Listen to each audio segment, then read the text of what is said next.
Habari mwana ufahamu wa juu. Ni muda mwingine tena nataka nikueleze mambo machache yanayoendelea kwa muda na wakati huu. Nimekuwa nikifundisha habari ya mitetemo, lakini sio kitu ambacho nilikuwa nikikifahamu tangu zamani. Ilikuwa ni kipindi cha uchaguzi wa mwaka 2025, kipindi kile cha uchaguzi. Kipindi cha karantini ile ya uchaguzi, kwamba usitoke nje. Ndipo nilipopata mafunuo au mawazo au habari ya mitetemo na mambo ya kiroho iliponijia kwamba naweza nikafundisha. Na sikujua kama niko sahihi au siko sahihi. Lakini kabla ya hapo nilikuwa nafanya tehama. Mimi ni mtaalamu wa tehama. Tehama ya programming, na fahamu programming language, najua kutengeneza software za kompyuta. Kwa maana ya ili utengeneze software ni kitu ambacho kipo complicated kidogo, ambacho kinahitaji uwe na uwezo wa ziada. Nilikuwa na tabia moja, naweza nikamsikiliza mtu, nikaenda kwenye kompyuta yangu nikatengeneza kile ambacho alikuwa amenieleza. Kwa maana nikikaa nikitulia, basi inakuja kama picha ya kile ambacho alikuwa amenieleza kwamba takiweza hivi na hivi, takiweza hivi na hivi, takiweza hivi na hivi. Basi nikienda kufanya hivyo nafanikiwa. Lakini siku hizo niliamua kufuatilia kiini cha uwezo huo unatoka wapi. Kwa nini uweze kuona? Kwa nini uweze kuona jambo afu kafanya likafanyika vile vile? Nikabidi nifuatilie. Ndipo ambapo niliendelea kufuatilia elimu ya kiroho ambayo nilikuwa nikifuatilia mara kwa mara katika sehemu mbalimbali tu. Nikiwa nikifuatilia sehemu mbalimbali mara kwa mara, ikabidi niendelee ili kuweza kupata kiini cha swala hilo. Ndipo mwezi wa 10 huo, kipindi hicho cha uchaguzi, nikaa nimezama kweli kweli kwenye elimu hii. Nikapata kuelewa mambo mengi sana, nikaumwa na kichwa sana. Nikakutana na sheria moja inasema kwamba unapopokea ni lazima utoe. Sasa mimi nimepokea nini? Mbona sina hata hela? Nikagundua nimepokea maarifa makubwa sana. Nimeyatafuta mbalimbali kwenye vyanzo mbalimbali, nikagundua nimeyapokea hayo maarifa. Nikaamua nifungue kwenye mitandao ya kijamii, nikaamua nifungue account. Nilianza kwenye mtandao wa Facebook. Nikafungua account yenye jina la Kilugha, maana ya Ndagisha Kafumo, na ndio jina ninalotumia. Mimi ni mwalimu wako Ndagisha Kafumo. Kwa maana Ndagisha maana yake nionyeshe, Kafumo ni chanzo, ndio maana ya jina Ndagisha Kafumo. Kwa ni jina ambalo ni la asili kutokana na kile ambacho nimekuwa nikikifanya. Sasa nimeamua kukupa jambo lote hili nikueleze jambo moja ya kile kinachoendelea hadi sasa. Baada ya kufungua akaunti hiyo, kilitokea kitu cha ajabu sana. Zilipita siku 3 kama sio 2 zile.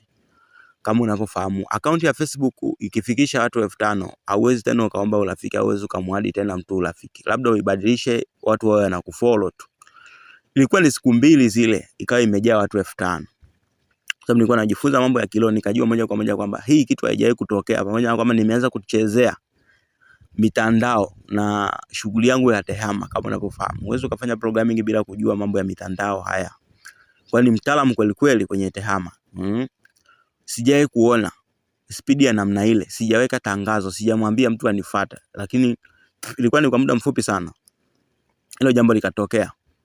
Ilikuwa ni kwa muda mfupi sana, nimeweka video moja pale, hilo jambo likatokea, watu 5,000. Nikabadilisha ikawa nini, watu wakaendelea kufollow. Nikajua moja kwa moja kwamba hichi kitu sijafanya kwa makusudi. Hichi kitu ndio kitu ambacho natakiwa kufanya.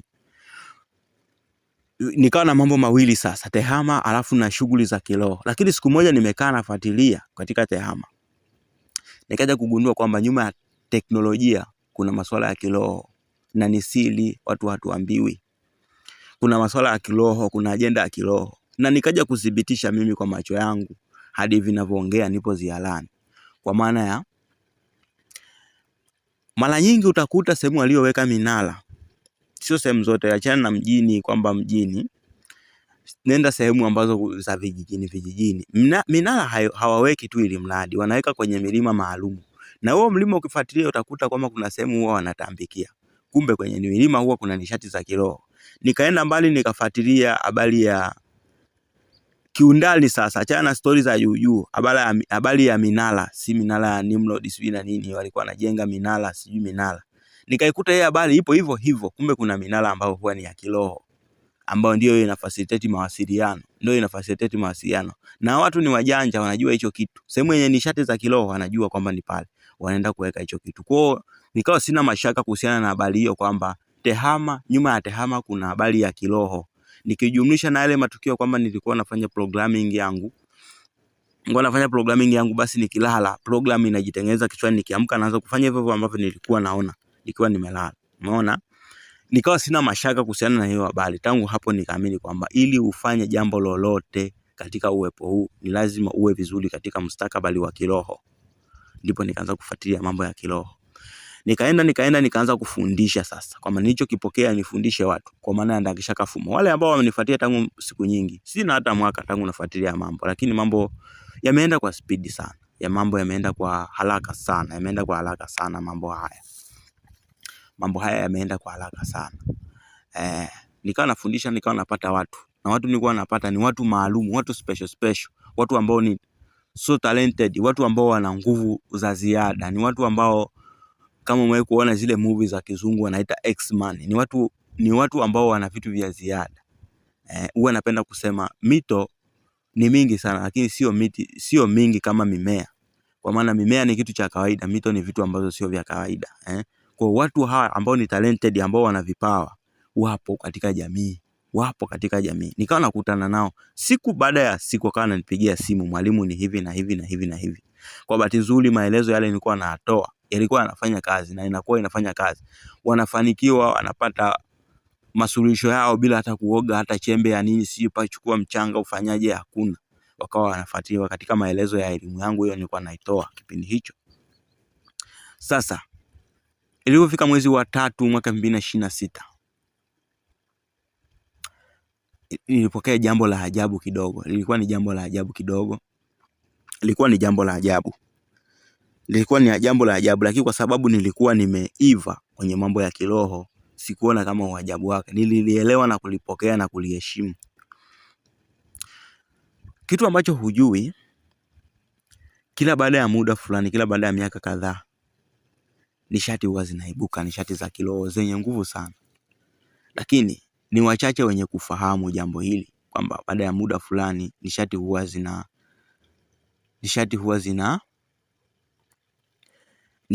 zinaibuka au kushuka, na zikishuka huwa zinakuwa zimelenga watu fulani ambao ni maalum. Sasa wale wenye kujua formula za kuvuta hizo nguvu, kama ni nguvu mbaya, basi wanazipola hizo nguvu, na ndio nishati hizo ambazo unaona watu unakuta wamejikusanyia manishati, wanakuwa wanauza au wanafanyaje. Sitaki kuongelea sana kuhusiana na hiyo, ila kuna nishati ilikuja, nitumie lugha rahisi kwamba ilikuja. Wale ambao wapo karibu na mimi ndio wataweza kujua habari zaidi ya hii kitu. Sema ilikuja nguvu kupitia mtu fulani, kupitia mtu fulani, hiyo nguvu ambayo inataka makusudio fulani yatimie katika huu ulimwengu hapa duniani. Jambo fulani litimie kwenye huu ulimwengu hapa duniani. Umeona? Nielewe hiyo kauli. Ndio namna jinsi ilivyo. Nitaweka hapo, utaona. Ilikuja na alama yake kabisa, hiyo hapo utaiona. Au kama utaona inapita hiyo alama, hiyo unaiona hiyo alama. Sasa ikawa imekuja hiyo alama. Mimi nikaheshimu, kwa sababu mimi ni mtu wa asili, ni mtu wa kiroho, nikaheshimu. Najua kila kitu cha kiroho kina protocol na utaratibu wake. Nikawa nimeheshimu jambo hilo. Nikaanza kulifuatilia kwa ukaribu hadi kumfuata huyo mtu ambaye hiyo alama imekuwa imefanyaje? Imefika kupitia kwenye maono yake yeye. Na hata hivi ninavyoongea ndo bado nipo huku. Tumefanya mambo mengi, tumeona na mambo mengi. Nimekuwa nikifundisha habari ya mitetemo katika nadharia, lakini sasa nimekuja kuithibitisha kwa vitendo katika uhalisia wake. Nisiseme vitendo bali niseme uhalisia wake, mitetemo katika uhalisia wake. Na nimejifunza mambo mengi sana. Moja ya vitu ambavyo nimejifunza ni kwamba kila mtu anakuwa na kitu ambacho ni chepesi. Kila mtu anakuwa ni wa mamlaka fulani, na anakuwa ni mtu fulani katika mamlaka hiyo.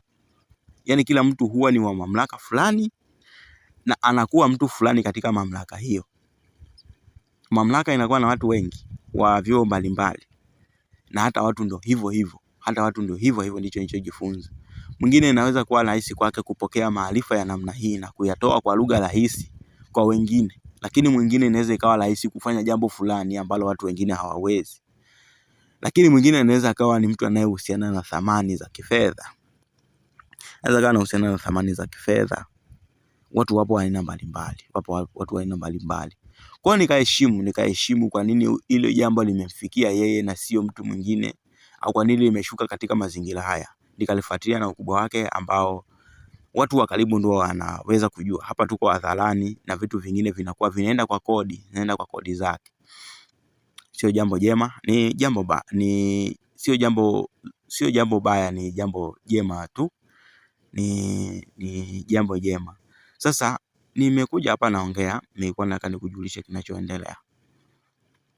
Unatakiwa kufahamu kwamba upo miondoko au zipo kanuni ambazo zinakuwa ni za asili, ambazo zipo katika mpangilio wake, ambazo mababu zetu wa kale na kale walikuwa wakizifuata. Wamekuwa wakizifuata hizi kanuni. Zipo tu, achana na huu upotoshaji ambao umekuja wa tarehe 1 mpaka 31, si mpaka tarehe ngapi. Achana nao huu. Ila zipo majira na kanuni ambazo ni vitu vya asili, ratiba na kalenda za asili, ambapo ukifanya kitu au tukio katika siku hiyo, basi unakuwa unaweza kufanikiwa, au jambo linakuwa na asilimia nyingi za kufanikiwa. Leo nimekuja na ajenda ya mwezi mwandamo kila mwaka katika mwezi wa 6. Ndio habari ambayo nimekuja hapa. Katika kutambua hilo, mimi mwenyewe nimeshiriki katika ibada na nishati hiyo hapo ambayo nimeielezea, nishati ambayo imekuja. Nimeshiriki kwa sababu ndio nipo huku, bado nafuatilia mambo, na niliwatangazie ni kwamba ndio kilele chake ni hiyo tarehe 5 mwezi wa 7, tukio ambalo litafanyika kwa muda wa siku 3. Nilikuwa nimeshiriki ibada hiyo, kwa maana kama una jambo lako unataka kuomba kwa ulimwengu, niumu ni huwa zipo nyingi katika mwaka. Mwezi mwandamo huwa ni nyingi, mwezi mpya huwa ni nyingi katika mwaka, zinafika hadi 13. Sio 12 kama wanavyowaambieni, zinafika hadi 13. Sasa niumu ni ambayo ina nguvu kuliko zote huwa ni ya mwezi wa 6. Niumu ni ya mwezi wa 6 huwa ina nguvu. Kama una mipango yako, ukipanga mipango yako, ukisemea mambo yako katika niumuni hii, ukisaini mikataba katika niumuni hii, ndoa ambazo zinafanyika katika niumuni hii, huwa ni ndoa ambazo ni ngumu sana kuweza kuvunjika. Ndoa hizi, au mambo yanayotengenezeka au yanayopangwa katika niumuni hiyo. Kwa hiyo kwa uzalendo na upendo mkubwa, nimekuja hapa kwa ajili ya kumwambia kila mmoja aweze kufanya chochote katika tarehe hiyo. Unaweza ukafanya sasa hivi, ili siku hiyo inapofika, basi maneno yako au maombi yako yawe hewani siku hiyo ambao mwezi mpya unaanza. Kwa hiyo unaweza ukafanya kabla ya tarehe hiyo siku, ukafanya tu kutoa sadaka ya shukrani, ya kupokea vitu ambavyo uliviomba. Unaweza ukafanya hivyo. Sisi wenyewe tulikuwa tumefanya, lakini tunaheshimu mamlaka. Sisi ni watu wa asili, wale ambao tunaheshimu sana mamlaka. Sisi ni watu ambao tunapokea katika kila mtu jinsi ambavyo ameumbwa kwa namna yake, anapokea vitu. Hatuna uhusiano na habari ya mambo ya mali na mambo ya kifedha. Ndio maana unakuja huku tunaongea huku hadharani, ili kila mwenye kuwiwa na shilingi 5,000 yake na shilingi ngapi yake aweze kutoa. Kutoa sio kwa maana ya kwamba sisi tunahitaji hiyo hela yako, lakini ni katika kugawana baraka. Kwa sababu wewe ukiwezesha tukio fulani, kwa mfano kama hapa tunataka tutoke tukasaidie watu ambao hawajiwezi, sisi na mikono yetu, mimi na wenzangu tukasaidie watu ambao hawajiwezi. Wewe ukitoa hicho kitu ambacho umetoa, nguvu hiyo inakuzingatia. Kwa nini? Ipo kwenye cycle yetu, na sisi sio hatujawa wachoyo. Hapo niko naongea katika kutimiza wajibu wangu mimi, kwa sababu siwezi nikaacha kusema eti kwa sababu utasema wanaomba sadaka au wanaomba hela. Ni jambo ambalo ni la hiari sana, na mambo haya ya uwiano hayahitaji uchoyo. Kwa hiyo mtu unasema kama mimi ninaposema na sauti yangu katika kutimiza wajibu, tugawane baraka hizi. tugawane baraka hizi, ili yanapokuwa yanaendelea mambo fulani katika jamii ya mafanikio, usione mshangao. Kwa hiyo tutawasiliana na Mwalimu Ndangisa Kafumo kama utakuwa na mchango wako kabla hiyo tarehe ya tarehe 15, tuweze kupata chochote kitu, tutembelee watu wasiojiweza na hicho ambacho tutakuwa tumekipata. Sisi ni watu ambao hatupo kwenye kutafuta hela, tupo kwenye kazi hii maalumu tu. Tupo hivi jinsi tulivyo, ndio maana hizi taarifa zinakuwa zipo katika sisi. Na wewe upo hivyo jinsi ulivyo, ndio maana unaambiwa habari ya shilingi hiyo ambayo inaweza kusaidia katika hiyo. Ndio maana tunakwambia ni jambo la hiari sana, Nitaweka hapo namba ya simu, utawasiliana na mimi kwa maswali zaidi. Kwa maswali zaidi mengi, una jambo la kuuliza hujaelewa, utawasiliana na mimi. Lakini kama unatoa moja kwa moja, wewe toa moja kwa moja katika namba hiyo hiyo, jambo lako litafika sehemu sahihi.